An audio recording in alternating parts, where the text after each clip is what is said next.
Ésaïe, chapitre 53. Qui a cru à ce qui nous était annoncé? Qui a reconnu le bras de l'Éternel?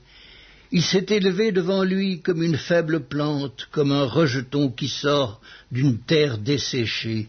Il n'avait ni beauté ni éclat pour attirer nos regards, et son aspect n'avait rien pour nous plaire. Méprisé et abandonné des hommes, homme de douleur et habitué à la souffrance, semblable à celui dont on détourne le visage, nous l'avons dédaigné, nous n'avons fait de lui aucun cas. Cependant, ce sont nos souffrances qu'il a portées, c'est de nos douleurs qu'il s'est chargé, et nous l'avons considéré comme puni, frappé de Dieu et humilié.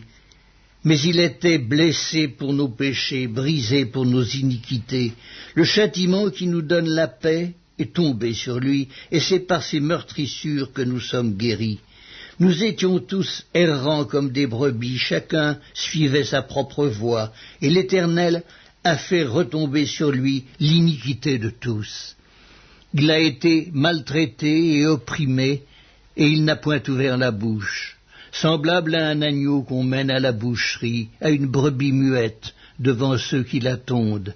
Il n'a point ouvert la bouche, il a été enlevé par l'angoisse et le châtiment, et parmi ceux de sa génération, qui a cru qu'il était retranché de la terre des vivants et frappé pour les péchés de mon peuple?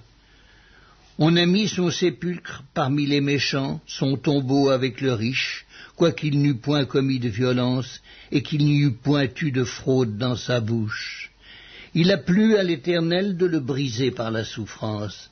Après avoir livré sa vie en sacrifice pour le péché, il verra une postérité et prolongera ses jours, et l'œuvre de l'Éternel prospérera entre ses mains.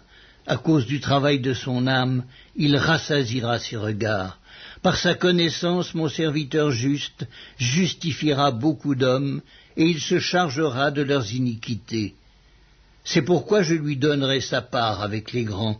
Il partagera le butin avec les puissants, parce qu'il s'est livré lui-même à la mort, et qu'il a été mis au nombre des malfaiteurs, parce qu'il a porté les péchés de beaucoup d'hommes, et qu'il a intercédé pour les coupables.